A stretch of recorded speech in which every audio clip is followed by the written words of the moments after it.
Well, we voted the way we did because there were provisions with regards to the primary, how the primary is conducted, that we wanted to make some changes to. We felt there was a need to be able to change it because the way the law is written now, the actions of one party can determine the outcome of another.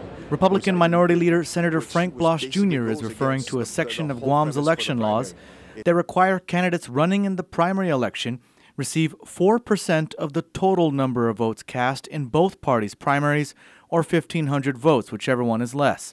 Senator Blas tried to change this by including an amendment in Bill 413, the major election reform bill that was just passed by Democrats yesterday.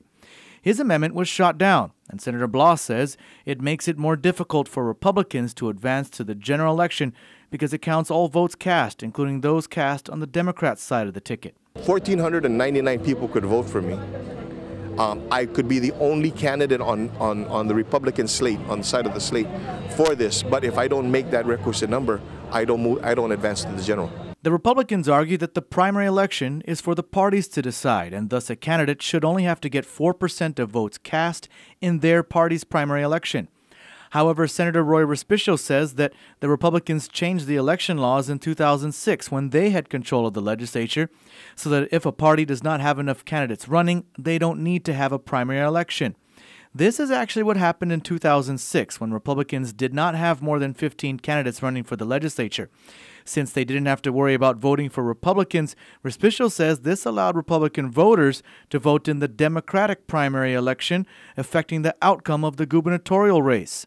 Thus, Senator Respicio and his fellow Democrats believe that the law requiring 4% of all votes cast should remain as the threshold in the primaries. So it'll force people to stay in their party's primary, and it will reinforce the fact that as a political candidates, we have to make sure that our support base comes out for us, as opposed to our support base coming out for someone else on the opposition. Senator Respicio says that by sending one's supporters to vote for someone in the other party, they can vote in candidates that they perceive to be weaker and thus easier to beat in the general election.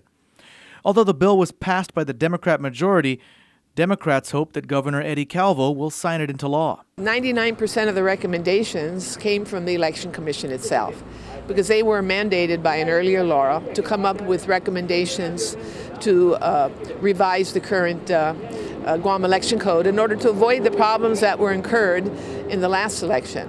So, I understand they have concerns, but I feel comfortable with the bill that we passed. However, Governor Calvo does not feel comfortable with the bill at all, saying he will veto the measure because it is dangerous from a legal standpoint and because he says it is a continuation of the, quote, mischief caused by the Guthertz faction of Democrats during the 2010 election. But the bottom line, it is then this type of mischief that has been indicative of the Guthertz camp since the last election, and this is just a continuation. I hope he can just focus whether he wants to be a delegate or a governor. God bless you all. Thank you.